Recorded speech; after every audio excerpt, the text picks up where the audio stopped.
पिछले कुछ वर्षों में ऑर्गेनिक फूड जंगल में आग की तरह फैल गए हैं। हाई कॉस्ट के बावजूद ऑर्गेनिक खरीदना एक ऑप्शन से ज्यादा मोरल एंड सोशल रिस्पॉन्सिबिलिटी बनता जा रहा है। माना जाता है ऑर्गेनिक फूड ज्यादा स्वस्थ, प्राकृतिक और ज्यादा एथिकल होते हैं। लेकिन जब हम ऑर्गेनिक कहते हैं तो हमारा क्या मतलब होता है?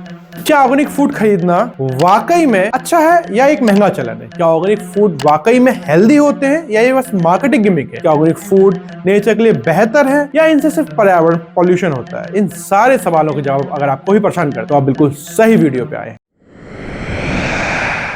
तो कैसी है पब्लिक, मैं आपका दोस्त अनोज विभू का फिर हाजिर हूं आपका अपने चैनल विभू टॉक्स में। जनरली ऑर्गेनिक फूड की खेती जीएमओ बीज, सिंथेटिक उर्वरक या सिंथेटिक कीटनाशकों के बिना की जाती है। जो किसान ऑर्गेनिक खेती करते हैं वो फूड प्रोडक्शन के ज्यादा ट्रेडिशनल तरीके जैसे क्रॉप रोटेशन और ऑर्गेनिक उर्वरक, कंपोस्ट या मैन्योर का उपयोग करते हैं। ऑर्गेनिक क्रॉप से जुड़ा एक विचार यह भी है उनकी प्राकृतिक खेती उन्हें वास्तव में मोर न्यूट्रिशियस और हेल्दियर बनाती है। खैर, इस बात में तो कोई दो राय है ही नहीं कि ऑर्गेनिक फूड खाने के कई बेनिफिट्स होते हैं। शोध के अनुसार ऑर्गेनिक फूड खाने से हृदय स्वास्थ्य में सुधार होता है, इम्यून सिस्टम स्ट्रांग होता है। अगर देखें तो ओवरऑल सामान्य स्वास्थ्य में सुधार होता है। इसका टेस्ट रिच एंड प्योर होता है, इसमें अधिक एंटीऑक्सीडेंट होते हैं और यह अधिक पोषक तत्व प्रदान करता है।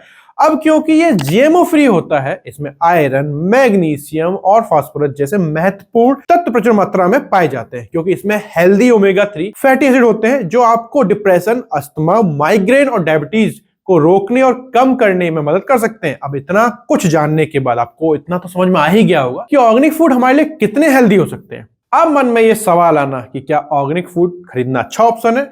बेईमानी सा लगता है। लोग न केवल एक्स्ट्रा मिनरल प्राप्त करने के लिए बल्कि टॉक्सिक आर्टिफिशियल फर्टिलाइजर और पेस्टिसाइड को अवॉइड करने के लिए भी ऑर्गेनिक फूड खरीदते हैं। यहीं पर आता है एक ट्विस्ट जो इसको मार्केटिंग गिमिक का हिस्सा और एक्सपेंसिव भी बनाता है। कुछ लोग ऑर्गेनिक फूड को न सिर्फ बेसिक नीड के लिए बल्कि एक स्टेटस सिंबल के लिए भी कंज्यूम करते हैं। अब क्योंकि ऑर्गेनिक फूड कन्वेंशनल फूड से ज्यादा महंगा होता है तो लोग शो ऑफ करने के लिए भी ऑर्गेनिक फूड कंज्यूम करते हैं। आजकल लोग ऑर्गेनिक फूड की तरफ ज्यादा मूव कर रहे हैं। लोग इसके बेनिफिट से अवेयर हो रहे हैं। सो इसका फायदा बहुत सारी कंपनियां और व्यापारी उठाते हैं जो कन्वेंशनल फूड को ऑर्गेनिक फूड की लेबलिंग और मार्केटिंग करके उतार देते हैं। 2020 में गॉट्स ने 20,000 मेट्रिक टन कपास को गलत तरीके से ऑर्गेनिक प्रमाणित करने की धोखाधड़ी पकड़ी। गॉट्स ने 11 कंपनियों पर बैन लगाकर एफडीए से जांच की मांग की। अब अगर आपने इतनी वीडियो देख ली है तो आपके मन में बहुत सारे सवालों के जवाब मिल गए होंगे, लेकिन अभी भी एक सवाल बाकी है कि क्या ऑर्गेनिक फूड पर्यावरण के लिए बेहतर है या इससे पर्यावरण को कोई नुकसान होता है?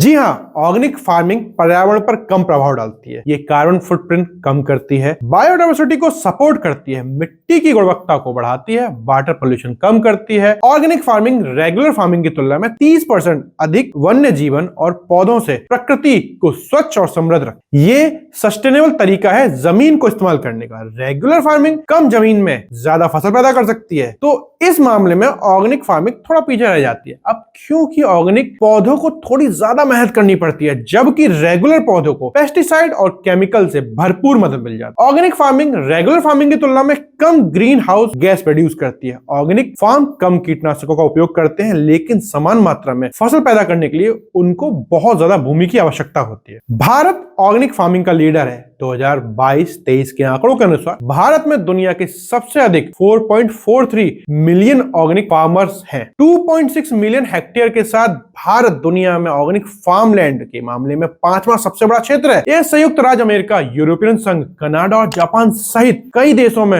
ऑर्गेनिक प्रोडक्ट भेजता है। भारत में डोमेस्टिक ऑर्गेनिक फूड मार्केट सालाना 20 से 25% की दर से बढ़ रहा है। उत्तराखंड, त्रिपुरा और सिक्किम को ऑर्गेनिक स्टेट का दर्जा दिया गया है और सिक्किम 2016 में दुनिया का सबसे पहला फुली ऑर्गेनिक स्टेट बन गया था। इंडिया ऑर्गेनिक प्रोडक्शन को एक्सपोर्ट भी करता है जिसमें अलसी, तिल, सोयाबीन, चाय, औषधि पौधे, चावल और दालें शामिल हैं। 2023 में भारत के ऑर्गेनिक फूड मार्केट का साइज 1582.2 मिलियन यूएस डॉलर तक पहुंच गया था। यह देखते हुए आईएमआरसी समूह को यह उम्मीद है कि 2032 तक बाजार 8,918.5 मिलियन यूएस डॉलर तक पहुंच जाएगा, जो 2024-2032 के दौरान 21% तक की वृद्धि कर दिखाएगा। Bottom line is organic agriculture has a impact on broader level. लेकिन मांग लगातार बढ़ रही है और बाजार में आपूर्ति के लिए संघर्ष हो सकता है क्योंकि बढ़ती मांग को घरेलू उत्पादन द्वारा पूरा नहीं किया जा सकता। सप्लाई चेन अधिक से अधिक कॉम्प्लेक्स होती जा रही है, जिससे सभी प्रकार के फूड प्रोडक्ट को ऑर्गेनिक गुणवत्ता